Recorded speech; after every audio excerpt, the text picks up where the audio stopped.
C'est une vidéo où vous allez apprendre plein de trucs et qui va parler d'un film de genre, du coup je m'attends à faire maximum 3000 vues.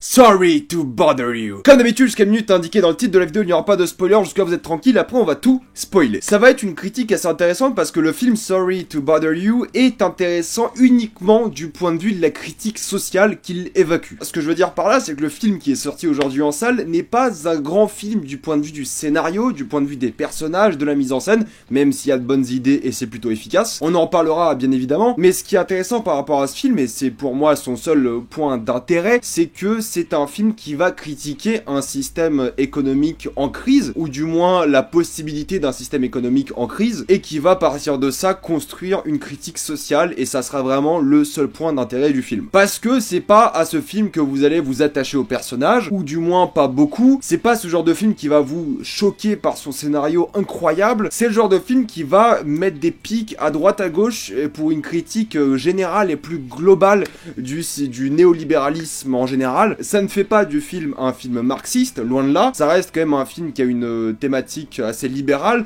mais qui va aller critiquer les méfaits du capitalisme et les méfaits du néolibéralisme poussé à fond. C'est pas vraiment une critique du néolibéralisme en soi, c'est une critique de ce que ça peut devenir. On va donc aujourd'hui parler de plein de trucs intéressants, et ça va être une critique un peu éducative, entre guillemets. Il y a des gens auxquels je vais rien apprendre, évidemment, mais il faut comprendre que c'est pas un film qui est orienté marxisme, socialisme, bobo-gauchisme, tout ça, non, pas du tout. C'est un film qui est quand même orienté vers le capitalisme, vers le libéralisme, vers la liberté de chacun d'entreprendre, de gagner, de réussir, etc. Mais qui va quand même critiquer les côtés négatifs de cet aspect-là quand il est poussé à son maximum, ce qu'on commence à voir dans beaucoup de pays, surtout aux États-Unis. Pour comprendre un peu ce que c'est comme critique sociale, faut comprendre ce que c'est le capitalisme. Alors, pour faire simple, et je vais caricaturer dans beaucoup de ce que je vais dire aujourd'hui, mais je vais essayer de pas faire d'erreur, mais je vais dire en gros les grosses lignes de ce qu'il y a à dire. Depuis toujours, il y a eu, comme des mouvements littéraires, si vous voulez, il y a toujours eu des pensées économiques. Ça a commencé peut-être de manière récente avec le mercantilisme au XVIe siècle, ou bien avant même d'ailleurs dans certains cas. Il y a eu des pensées économiques comme les classiques, comme le marxisme, comme les néolibéraux, les néoclassiques on appelle, comme les nouveaux économistes, comme les keynésiens, enfin il y a plein de pensées économiques différentes qui reposent sur le capitalisme. Le capitalisme en soi, c'est pas une pensée économique, c'est un outil plutôt pour faire fonctionner une pensée économique. C'est un moyen de structurer une société, une économie. Parce que toute société se base sur un seul fondement, c'est l'économie. Et donc dans toutes les pensées économiques, il y a ce qu'on appelle le capitalisme, qui est l'outil principal de base, sauf dans une seule pensée économique, qui est le marxisme. Dans le marxisme, en fait, il n'y a pas de pensée capitaliste. C'est une doctrine anticapitaliste par définition, et l'outil qui est utilisé là, c'est le socialisme. Et quand je dis ça, ça va faire tilter quelques personnes, parce qu'il y a plein de définitions du socialisme, mais quand on parle d'un point de vue purement économique, c'est un système qui est à l'opposé du capitalisme, qui ne fonctionne pas de la même manière que le capitalisme. Alors, faut faire attention, parce que quand on parle de socialisme d'un point de vue politique, c'est pas le parti socialiste, par exemple, ou l'ancien parti socialiste en France. D'ailleurs, tous les partis en France, tous les partis politiques sont capitalistes. C'est d'ailleurs l'une des conditions dans des institutions supranationales comme l'Union Européenne. C'est à débattre si c'est une institution supranationale ou pas, mais elle l'est un peu quand même, dans le sens où le capitalisme est une condition pour faire fonctionner ce genre de système. Et le parti socialiste ou n'importe quel parti ne sont pas des doctrines anticapitalistes, ou du moins pas des doctrines socialistes à proprement parler d'un point de vue économique. C'est un peu compliqué, mais il faut pas vraiment confondre les pensées politiques et les pensées économiques. Se dire soi-même qu'on est socialiste avec une pensée libérale, c'est pas vraiment socialiste. C'est socialiste peut-être politique, mais c'est pas socialiste économique. Donc c'est une distinction très importante à faire. Pour rapidement parler, vous compreniez un peu ce que critique le film, il faut comprendre ce que c'est les trois grosses doctrines, on va dire. Je caricature évidemment. Le marxisme, qui est une doctrine qui va impliquer l'État dans tout, grosso modo. Il y aura pas de propriété privée, il y aura pas dans un marxisme idéal, pas de monnaie, mais c'est l'État qui va réguler le marché, en gros. Dans une doctrine plus keynésienne, si on prend l'exemple de Keynes, qui est aussi une doctrine assez récente, c'est un système de fonctionnement économique où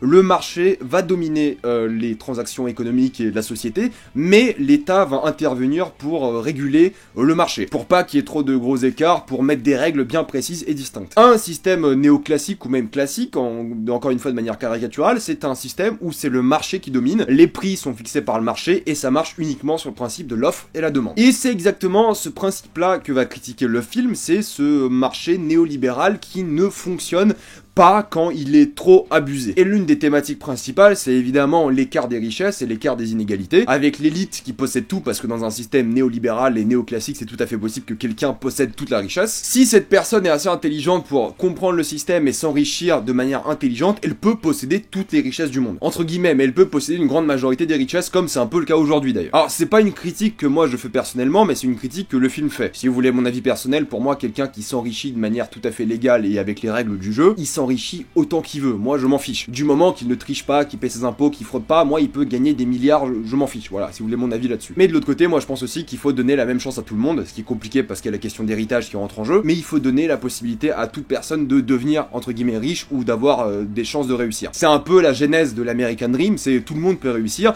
et c'est un peu une grosse critique de l'American Dream, ce film, c'est qu'en fait, c'est pas vraiment le cas. Plus on avance dans ce système néolibéral où les riches s'enrichissent, bah plus la richesse va rester concentrée. Et ça, c'est un truc qui est vrai. Dans notre société actuelle, que ce soit en Europe, en Occident ou dans tous les pays du monde, on remarque que les inégalités se croisent entre les plus riches et les plus pauvres, mais surtout que la richesse a tendance à rester dans les mains des mêmes personnes, des mêmes familles. Du coup, il y a un transfert de richesse générationnel. Ça, c'est un vrai truc. Il y a très peu de ce qu'on appelle nouveaux riches. Il y a très peu de personnes qui grandissent pauvres et qui deviennent riches. Il y en a, mais il y en a très peu. Et c'est un peu ce que va critiquer le film, c'est qu'il y aura tout un aspect de l'élite où justement il y aura ces gros patrons d'entreprise qui vont posséder de la majorité de la richesse et qui vont, de ce point de vue-là, de manière satirique, contrôler les pauvres. Il y a une entreprise dans le film qui est appelée Worry Free, dont le patron est Armie Hammer, qui joue très très bien. Ça sera ce patron qui va, entre guillemets, vendre de l'esclavage, c'est-à-dire qu'il va proposer à plein d'entreprises de la main-d'œuvre gratuite ou plus ou moins gratuite. Il aura des camps où il va mettre des gens pour travailler non-stop. Ça fait penser justement à l'esclavage, à du goulag, ce genre de type-là, mais c'est fait d'une manière légale parce que c'est des contrats signés de manière, entre guillemets, libérale. Entre guillemets, parce que, bon, la définition de libéral,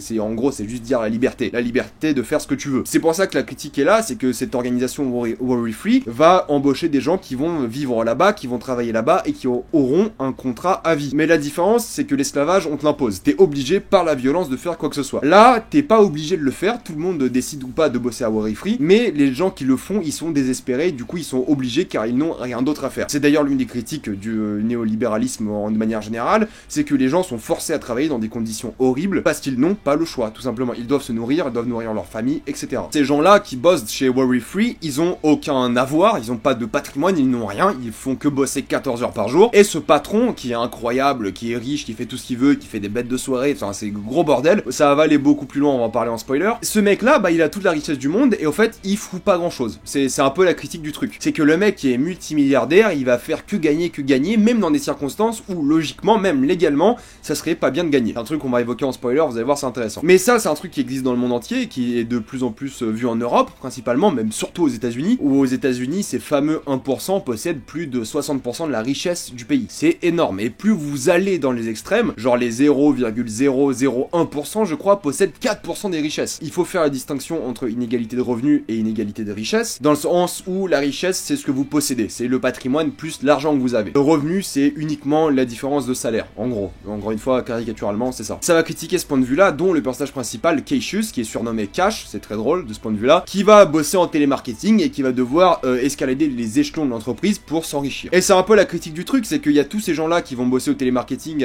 en système de commission. Alors, le système de commission, c'est l'une des plus grosses satires du système libéral, c'est ce qu'on connaît, nous en France, comme le système d'ubérisation. C'est qu'en gros, vous êtes payé à la commission. Donc, vous faites une course de Uber et vous êtes payé par rapport à votre course. Vous gagnez un pourcentage de cette course. C'est le système YouTube aussi, tout simplement. C'est le système que moi j'utilise pour gagner ma vie et payer mes études. C'est le système libéral. Plus vous faites de vues, plus YouTube vous paye sur vos commissions. Voilà, ça marche comme ça. Ça sera une grosse critique de ça, tellement que les employés de cette entreprise vont créer un syndicat qui va demander d'être payé au salaire. Aux États-Unis et en Allemagne, beaucoup par exemple, et de plus en plus en France, c'est un truc qui existe de plus en plus. C'est-à-dire que vous êtes payé à la commission au travail que vous faites, et non pas au salaire. Alors ça, c'est un truc qui fait peur à beaucoup de personnes, surtout personnes qui ne sont pas diplômées et qui n'ont pas d'autres options de vie que vivre avec des petits jobs, dans le sens où plus vous libéralisez le système, plus vous faites un système de commission, bah moins vous gagnez d'argent, forcément, sauf si... C'est là que la critique est intéressante, c'est que ce personnage de Cassius va remonter dans les rangs de l'échelon et va travailler de plus en plus et de manière plus efficace, et lui va gagner de plus en plus d'argent. Donc lui, entre guillemets, va être tellement bon qu'il va gagner plein d'argent. Et c'est un peu la critique de l'American Dream et du libéralisme en général, c'est que le libéralisme vous dit que si vous travaillez beaucoup, vous allez gagner. C'est un truc qui est vrai. Dans ce genre de système, plus vous travaillez, plus vous gagnez d'argent. Les Uber qui font 70 heures de conduite comparé à 50 par semaine, ils vont gagner plus d'argent. Les gens qui font plus de vidéos et plus de vues vont gagner gagner plus d'argent. Ça marche comme ça, c'est la définition même du libéralisme. Et ça sera la critique du film justement. C'est qu'il va se dire que c'est pas normal que ce mec-là qui bosse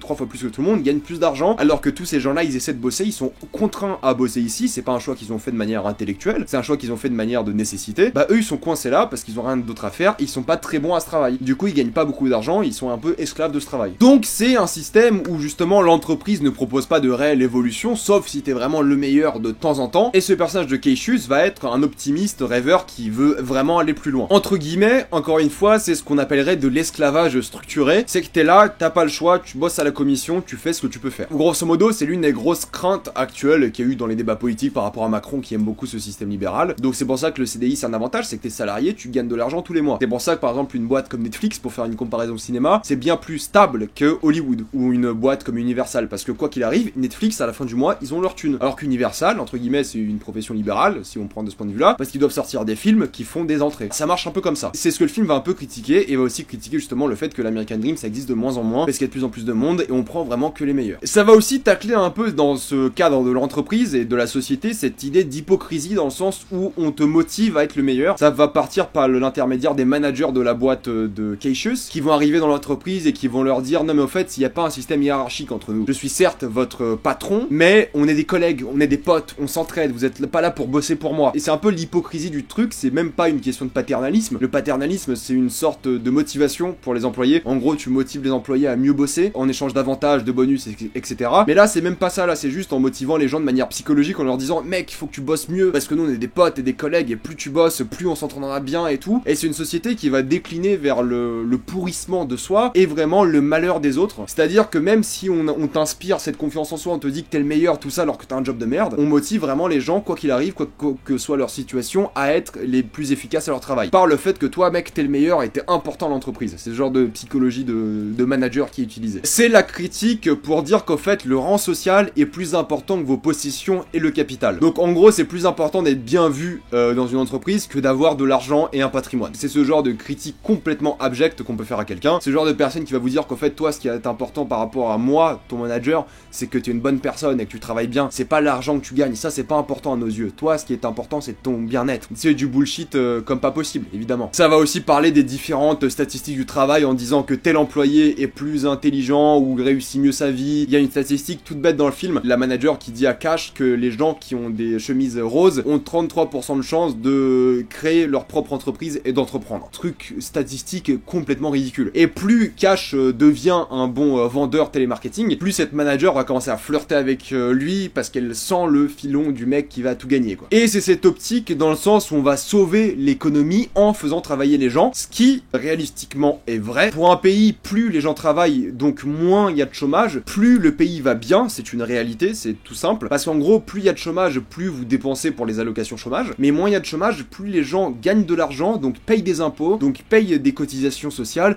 donc payent de la TVA, enfin tout ce délire là quoi. D'ailleurs, en France, un truc marrant, si vous voulez savoir, en France, vous travaillez 6 mois pour vous, 6 mois pour l'État. C'est-à-dire que si on enlève toutes vos cotisations, vos impôts, la TVA, tout ça, vous êtes à 6 mois de travailler pour vous et 6 mois pour l'État. Ce qui est beaucoup moins dans des pays comme les États-Unis où le ratio est pas du tout le même. Mais encore une fois, cet argent il va pas nulle part, il va dans la sécurité sociale, dans l'éducation, dans plein de délires comme ça. Dans la retraite, ce qui est une chose très intéressante exploitée par le film, c'est qu'il y a un personnage qui est interprété par Danny Glover qui est là, qui travaille encore à son âge, parce qu'il n'a pas le choix, il n'a pas de retraite. Donc oui, plus le chômage baisse et plus les gens consomment et travaillent, plus l'économie va bien. C'est une réalité, c'est comme ça. C'est pour ça que le film va parler de l'idée entre l'économie réelle et l'économie des gens en général. C'est qu'à quoi bon avoir une économie de pays qui se porte bien si tous les gens ont des tafs de merde et ils sont malheureux. C'est un peu la critique qu'essaie de faire le film. Ça va aussi parler évidemment du mépris qu'ont les gens qui ont réussi, qui ont gagné par rapport aux gens qui n'y arrivent pas. Les gens qui gagnent beaucoup d'argent, ils vont être mal vus par les gens qui gagnent pas beaucoup d'argent parce que forcément eux ils gagnent pas d'argent, du coup ils sont jaloux. C'est aussi la culture de travailler plus pour gagner plus, si vous voyez ce que je veux dire. Il y aura aussi toute cette idée de syndicat, c'est que